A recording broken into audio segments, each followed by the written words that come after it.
Dear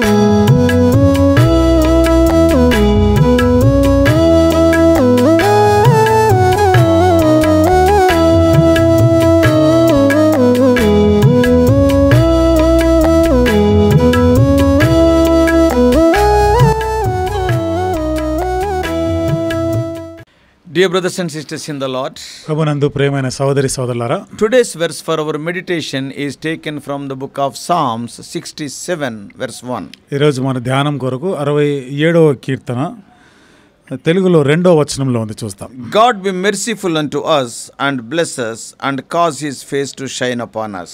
దేవుడు మమ్మను కరుణించి మమ్మను ఆశీర్వదించునుగాక, ఆయన తన ముఖకాంతి మా మీద ప్రకాశింపజేయునుగాక. The theme of Psalm 67 is blessing. 67వ కీర్తన యొక్క శీర్షిక ఆశీర్వాదము. The psalm begins with a request for blessing. ఈ కీర్తన ఆశీర్వాదం కొరకైన మనవితో ఆరంభించబడింది. And the words of the Aaronic benediction normally close worship services like this. ఆరోను యొక్క ఆశీర్వాద వచనాలు దేవుని ఆరాధించే దాని గురించి ఈ రీతిగా ఉన్నాయి, ఇక్కడున్న వచనం వలె ఉన్నాయి. Like this they will be closing. ఈ విధంగానే ఈ వచనాల ప్రకారం ముగించబడుతున్నాయి. What is that? ఏమిటన్నమాట? In Numbers chapter 6. సంఖ్యాకాండం 6వ అధ్యాయంలో In 24 to 26 the Aaron's benediction is there. 24 నుండి 26 వచనాల్లో అహరోను యొక్క ఆశీర్వచనములు ఉన్నాయి. The Lord bless you and keep you.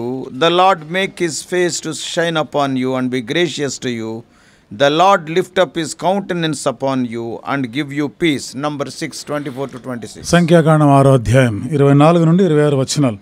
యెహోవా నిన్ను ఆశీర్వదించి నిన్ను కాపాడునుగాక, యెహోవా నీకు తన సన్నిధిని ప్రకాశింపజేసి నిన్ను కరుణించునుగాక, యెహోవా నీ మీద తన సన్నిధి కాంతి ఉదయింపజేసి నీకు సమాధానం కలుగజేయునుగాక. So generally the Aaronic worship will be closing with this words of benediction. సాధారణంగా అహరోను యొక్క ఈ ఆరాధన ఈ ఆశీర్వచనములతో ముగించబడతాయి. Here those words are slightly tweaked and are used to open this psalm. ఇక్కడ ఆ వచనాలే ఇక్కడ దానికి సమానంగానే ఆ వచనాలతో ఆరంభించబడి ముగించబడుతున్నట్టు చూస్తాం. May God be gracious to us and bless us and make his face to shine upon us. దేవుడు మమ్మను కరుణించి మమ్మను ఆశీర్వదించునుగాక, ఆయన తన ముఖకాంతి మా మీద ప్రకాశింపచేయునుగాక. Let us see a little bit in detail. మరి కొంత వివరంగా ఈ విషయాలు మనం ధ్యానం చేద్దాం. So blessing is God's gracious activity.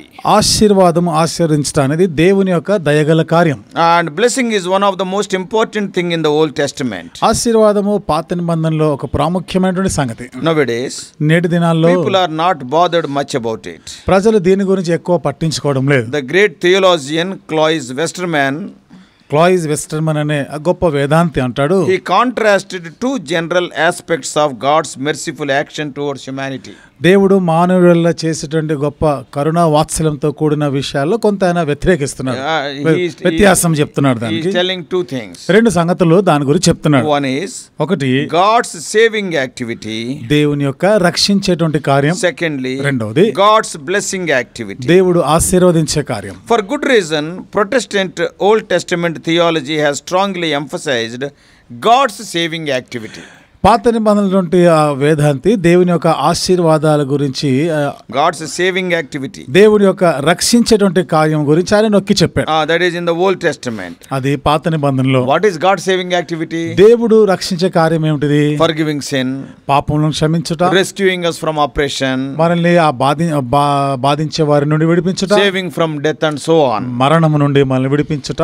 But the Old Testament consistently speaks of another sphere of God's mercy, that is a blessing activity. అయితే పాత నిబంధనలో దేవుడు కనికరించేటువంటి కార్యంలో మరొకటి ఆశీర్వదించేటువంటి కార్యం. What is that? అదేమిటి? Fruitful harvests, చూడండి, ఫలభరితమైనటువంటి పంటలు, fertility, that is giving children, అంటే సంతానోత్పత్తి, పిల్లల్ని కలిగించుట, health and prosperity, ఆరోగ్యం, అభివృద్ధి, and so on. ఆ రీతిగా ఇంకా అనేకమైనవి. So Psalm 67 majors in requesting for God's blessing. 67వ కీర్తన ఎక్కువగా దేవుని ఆశీర్వాదాల కొరకై మనవి చేయుట గురించి. Like God's saving activity, God's blessing activity is available by grace alone. దేవుడు రక్షించే కార్యం ప్రకారంగానే దేవుడు ఆశీర్వదించే కార్యం కూడా దేవుని ద్వారానే, దేవునిలోనే ఉంది. అది it is only by grace alone. అది కేవలం కృప ద్వారా మాత్రమే జరుగుతుంది. This is true in two senses. ఇది రెండు విధాలుగా సత్యమై ఉంది.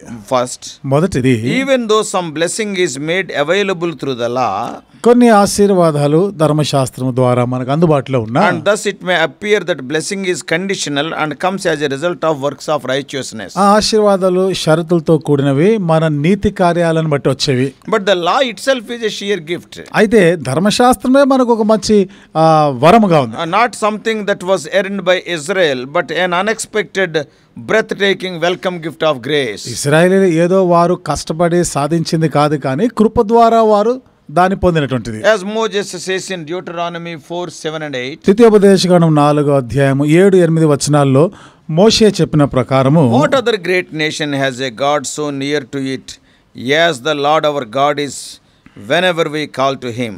And what other great nation has statutes and ordinances as this entire law that I am setting before you today? ఎలాగనగా మనము ఆయనకు మొరపెట్టినప్పుడెల్లా మన దేవుడైన యెహోవా మనకు సమీపముగానున్నట్టు మరి ఏ గొప్ప జనమునకు ఏ దేవుడు సమీపముగానున్నాడు? మరియు నేడు నేను మీకు అప్పగించుచున్న ఈ ధర్మశాస్త్రం అంతటిలో నున్న కట్టడలను నీతి విధులను గల గొప్ప జనమేది. So the law is a blessing. కాబట్టి ధర్మశాస్త్రం అనేది ఒక ఆశీర్వాదం మనకి. It is a gift.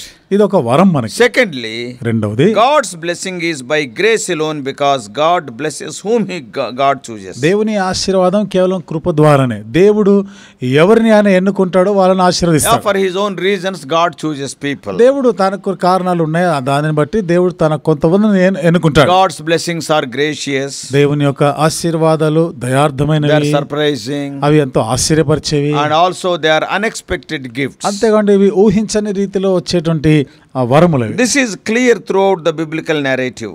ఇది బైబిల్లో ఎంతో స్పష్టంగా మనం చూస్తూ ఉంటాం. One need to think only of Sarah. కాబట్టి ఆలోచన చేయాలంటే షారాను గురించే మనం చూడొచ్చు. God announces to Abraham in Genesis 17. ఆదికాండం 17వ అధ్యాయంలో దేవుడు అబ్రహామునకు చెప్తున్నాడు, and I will bless her and surely I will give her a son by you. Verse 17-16. 17వ అధ్యాయము 16వ వచనంలో మనం చూస్తున్నాము, I will bless her. నేను ఆమెను ఆశీర్వదించి ఆమె వలన నీకు కుమారుని కలగజేసేదను. Abraham then laughs at God. అప్పుడు అబ్రహాము నవ్వుతాడు దేవుడు చెప్పిన ఈ మాటను బట్టి. And he counter offers, oh that Ishmael might live in your sight, in verse 18. తర్వాత 18వ వచనం అంటాడు కదా, ఇష్మాయేలు నీ సన్నిధిని బ్రతుకను అనుగ్రహించుము అని. God does answer Abraham's prayer and blesses Ishmael too. దేవుడు అబ్రహాము చేసిన ఈ ప్రార్థనకి జవాబిచ్చాడు, ఇష్మాయేలుని కూడా బ్రతకనిచ్చినాడు. But God goes Abraham one better and saves the most surprising blessing from Sarah. అయితే దేవుడు షారాయ్ ద్వారా అబ్రహామునకు గొప్ప ఆశీర్వాదాన్ని ఇస్తున్నాడు. A free gift of grace. అది ఉచితమైనటువంటి కృపావరం. Or one might think of Mary. లేకపోతే మన మరియా గురించి కూడా ఆలోచన చేయొచ్చు. The unexpected maiden whom all generations now called Blessed Mary. కాబట్టి ఊహించని రీతిలో ఇప్పుడు అన్ని తరముల వారు ధన్యురాలు అని ఆమెను కొనియాడతారు. So blessing, as we are seeing, yes, it is God's gracious activity. కాబట్టి ఆశీర్వాదము అనేది దేవుని యొక్క దయగల కార్యం. Secondly, రెండవది, blessing is already there and still we are blessed now. ఆశీర్వాదం అనేది ఉన్నది ఇప్పటికే, కానీ ఇప్పటికీ ఈ రోజు కూడా మనం ఆశీర్వదించబడుతూనే ఉన్నాం. Psalm 67. 67వ కీర్తనలో The poet begins by asking for God's blessings in verse 1 and requests God's continued blessing in verse 7. ఈ పద్యంలో ఈ కీర్తనకారుడు మొదటి తెలుగులో 2వ వచనం మనం చూస్తున్నాం, దేవుడు మమ్మల్ని కరుణించి మమ్మల్ని ఆశీర్వదించును గాక, ఇంకను ఆయన మమ్మల్ని ఆశీర్వదించాలి అని కోరుతున్నాడు. ఇది 7వ వచనం మనం చూస్తాం. In verse 7, 7వ వచనంలో, may God continue to bless us. దేవుడు మమ్మను ఇంకను ఆశీర్వదిస్తూ ఉండును గాక. But the poet also stands in the people's midst and announces God's blessing. అయితే ఇక్కడ ఈ పద్యకారుడు ప్రజలు మాట దేవుని యొక్క ఆశీర్వాదాలు ప్రకటిస్తున్న సంగతి కూడా చెప్తున్నాడు. 6వ వచనంలో, the earth has yielded its increase, our God has blessed us. అప్పుడు భూమి దాని ఫలమిచ్చును, మా దేవుడు మమ్మను ఆశీర్వదించును. And this is often the role of a public Christian leader. ఇది తరచుగా మరి ప్రజల్లో నా క్రైస్తవ నాయకుడు he has to do it. అది చేయవలసినటువంటి పని. When he stands in the public, ఆయన ప్రజల మధ్యలో నిలబడినప్పుడు to ask the Lord to bless and even at the same time to remind God's people how much God has already done. దేవుడు ఆశీర్వదించాలి అని ప్రజల పక్షంగా కోరాలి, అంతేకాకుండా గతంలో దేవుడు ఆశీర్వదించాడు అని జ్ఞాపకం కూడా చేయాలి. In Psalm 67, 67వ కీర్తనలో, the poet has the fruits of the harvest in mind. ఇక్కడ ఈ పద్యకారుడు భూఫలము గురించి తన మనసులో పెట్టుకొని చెప్తున్నాడు. The earth has yielded its increase. భూమి తన ఫలం ఇచ్చును. And the bounty of nature is a good place to start. The image of the trees bearing fruit. ఇక్కడ చెట్లు ఫలాలు ఫలించుట, ఆ పండ్లని ఫలించుట, ఎంతో సమృద్ధి అయినటువంటి పంటని ఇస్తుండట ఆశీర్వాదం. The field yielding the grain. పొలాలు కూడా ధాన్యాన్ని ఇస్తా ఉంటాయి. And the pasture steaming with livestock communicate blessing even today. పచ్చిక బయలు కూడా మరి పశువులన్నిటి కూడా నేటికి కూడా ఒక ఆశీర్వాదంగా ఉన్నాయి. But other images can be added. అయితే మరికొన్ని కూడా దాని గురించిన ఆ చిత్రాలు మనం చూడొచ్చు. What are more blessings? ఇంకా అధికమైన ఆశీర్వాదాలు ఏమిటి? The beauty of the nature. చూడండి, ఈ ప్రకృతిలో ఉన్నటువంటి సౌందర్యం, the birth of a new generation, ఒక నూతన తరము పుట్టుట, the existence of a good government and public servants, ఒక మంచి ప్రభుత్వం గాని ప్రజా సేవకులు కూడా ఉండడం, the love of parents and friends, తల్లిదండ్రులు స్నేహితుల యొక్క ప్రేమ, and good health and good medical care, మంచి ఆరోగ్యం, మంచి వైద్యపరమైనటువంటి ఆ జాగ్రత్తలు, even music and joy, ఇక సంగీతము, సంతోషము కూడా. one could keep on going, so many blessings. కాబట్టి ఇలాంటి ఇంకా అనేకమైనటువంటి ఆశీర్వాదాల గురించి మనం చెప్పొచ్చు. So why must the Christian leader remind people of God's blessings? మరి క్రైస్తవుల నాయకుడు ఎందుకని ప్రజలకి దేవుని ఆశీర్వాదాల గురించి జ్ఞాపకం చేస్తూ ఉండాలి? Because it is easy to forget. ఎందుకంటే మనం సులువుగా మర్చిపోతాం. And necessary, even good for the Christian leader to stand in front of God and ask for Lord's continued blessings. అంతేకాకుండా ప్రజల మధ్యలో దేవుని ఎదుట నిలబడి ఎడతెగక ప్రజలను ఆశీర్వదిస్తూ ఉండాలని కూడా కోరాలి నాయకులు. God has blessed us richly. దేవుడు మనల్ని ఎంతో గొప్పగా ఆశీర్వదించాడు. And we rely on his continued blessings. ఎడతెగనటువంటి ఆయన ఆశీర్వాదాల పైన మనం ఆధారపడతాం కూడా. And thirdly, మూడోది, blessing is the foundation of God's mission. ఆశీర్వాదం అనేది దేవుడు చేసే కార్యానికి అది పునాది లాంటిది. But the Psalms has one more important lesson to teach about God's blessing activity. అయితే దేవుడు ఆశ్రయించే కార్యానికి ఈ కీర్తనలో నేర్చుకోవాల్సిన మరొక పాఠం కూడా ఉంది. God blesses for the sake of mission. దేవుడు తను తలపెట్టిన కార్యం కొరకే ఆశీర్వదిస్తాడు. Indeed, God's blessing is the foundation of mission. వాస్తవంగా దేవుని యొక్క ఆశీర్వాదాలే ఆయన తలపెట్టిన కార్యానికి పునాది. Within the psalm, it is clear that the ultimate purpose of God's blessing is mission. ఈ కీర్తనలో దేవుని యొక్క అంతిమమైనటువంటి ఉద్దేశం ఏమిటిదంటే ఆశీర్వదించుటే. Verse 2. రెండో వచనం, that your way be known on earth, your saving power among all nations. భూమి మీద నీ మార్గము తెలియబడునట్లును అన్యజనులందరిలో నీ రక్షణ తెలియబడునట్లును. Why God is blessing? ఎందుకని దేవుడు ఆశీర్వదిస్తున్నాడు? There is a purpose. ఇక్కడ ఒక ఉద్దేశం ఉంది. So that the peoples and the nations might praise God. అన్యజనులు, భూమి మీద ఉన్న ప్రజలు దేవుణ్ణి స్తుతించాలి. This emphasis is in the psalm is also the basis of Israel's identity. ఈ కీర్తన నొక్కి చెప్పబడినటువంటి ఈ మాటలో ఇశ్రాయేలు యొక్క గుర్తింపు కూడా ఒక ఆధారం. According to Genesis 12, ఆదికాండం 12వ వచనం అధ్యాయం ప్రకారం, the reason that God elected Israel in the first place was for the purpose of the mission. దేవుడు ఇశ్రాయేలుని ఎన్నుకొనుట మొదటి స్థానంలో మనం చూస్తే అక్కడ తను తలపెట్టిన కార్యం గురించి సంగతి. That Israel would itself be a means of grace. అంటే ఇశ్రాయేలీలే ఈ కృపకి ఒక కారణంగా ఉండాలి. God chose Abraham and Sarah and promised them descendants. దేవుడు అబ్రాహామును షారాను ఏర్పరచుకొని వారికి సంతానమును కలుగజేస్తానని ఆశీర్వదించాడు. And also what more he promised? ఇంకా ఏమని వాగ్దానం చేసినాడు? You will be a blessing. నీవు ఆశీర్వాదకరంగా ఉంటావు. I will bless those who bless you. నిన్ను ఆశీర్వదించు వారిని నేను ఆశీర్వదించుదును. And most important thing is, ఇంకా అతి ప్రాముఖ్యమైన సంగతి, in you all the families of the earth will be blessed. కాబట్టి అతని యందు భూలోకంలో సమస్త వంశములు ఆశీర్వదించబడతాయి. So the message is repeated in Exodus 19. కాబట్టి ఈ వర్తమానమే నిర్గమకాండం 19వ అధ్యాయంలో కూడా మరలా చెప్పబడింది. When God renewed the covenant with the descendants of Abraham, whom he had just rescued from Egypt. దేవుడు అబ్రహాం యొక్క సంతతి అయిన వారు అప్పుడే ఐగుప్తు నుండి విడుదల పొందిన వారితో కూడా ఆయన నిబంధన చేసినాడు. So the Lord said, కాబట్టి దేవుడు చెప్పినాడు in verse 6 of 19th chapter of Exodus, నిర్గమకాండం 19వ అధ్యాయము 6వ వచనంలో, you shall be a priestly kingdom and a holy nation. మీరు నాకు యాజక రూపమైన రాజ్యముగాను పరిశుద్ధమైన జనముగా ఉందురు. So Israel was not chosen for its own sake. కాబట్టి ఇశ్రాయేలీయులు తమ కొరకే వాళ్ళు ఏర్పరచుకోబడలేదు. But they were chosen for the sake of a mission, a work. వారు ఒక పని నిమిత్తమై ఏర్పరచబడ్డవారు. Israel was not blessed either because who it was or for its own benefit. ఇశ్రాయేలు వారు ఎవరై ఉన్నారు లేకపోతే వారి ప్రయోజనం కొరకు కాదు వాళ్ళు ఏర్పరచబడింది. They are not blessed for their own benefit. ఆ ఉద్దేశం వారి స్వప్రయోజనం కొరకే ఆశీర్వదించబడలేదు. Israel was blessed so that all the families of the earth may be blessed through it. భూలోక వంశములు జనాంగములు అన్ని కూడా ఇశ్రాయేలీయుల ద్వారా ఆశీర్వదించబడే దాని కొరకే ఇశ్రాయేలు ఆశీర్వదించబడింది. So when we pray with Psalm 67 that God continues to bless us, కాబట్టి 67వ కీర్తనతో ఏకీభవించి మనం ప్రార్థన చేసినప్పుడు, అంటే దేవుడు ఎడతేగా ఆశీర్వదిస్తూ ఉండాలి అనే ప్రార్థనలో, or when we end the end of the worship service with the wish that the Lord's face to shine upon us, లేదా ఈ ఆరాధనాక పరిచర్య ముగింపులో ఆయన ముఖ కాంతి మన మీద ప్రకాశింపజేయనుగాక అనే మాటలతో so ముగిస్తున్నాం. we are doing it for the sake of God's mission, కాబట్టి ఇది దేవుడు తలపెట్టిన కార్యము చేయడానికి కొరకే ప్రార్థన in చేస్తున్నాం. order that through God's people all the world might experience God's saving help. అంటే దేవుని ప్రజల ద్వారా భూలోకంలో ప్రజలందరూ కూడా రక్షించబడాలి.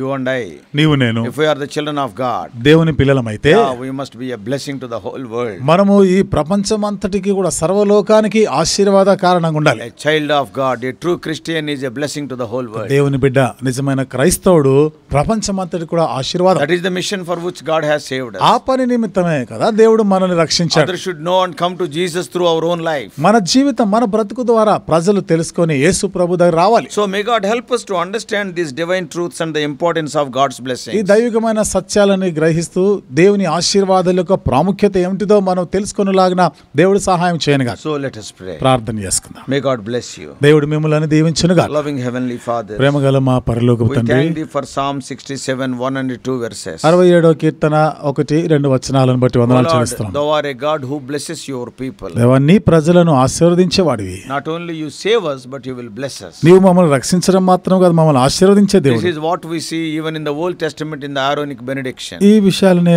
పాత నిబంధనలోని ఆహారోని యొక్క ఆశీర్వచనంలోనూ మేము చూస్తున్నాం. But thou art blessing us with a purpose, అయితే ప్రభు ఒక ఉద్దేశంతోనే మమ్మల్ని మీరు to ఆశీర్వదిస్తున్నారు. bring glory unto thy holy name. నీ పరిశుద్ధ నామానికి మహిమ తేవాలని, And also you want to bless the whole world through us. అంతేగాని మా ద్వారా ప్రభు భూలోక ప్రజలందరినీ కూడా నువ్వు ఆశీర్వదించాలని Lord, కోరుతున్నాను. yes, it is true.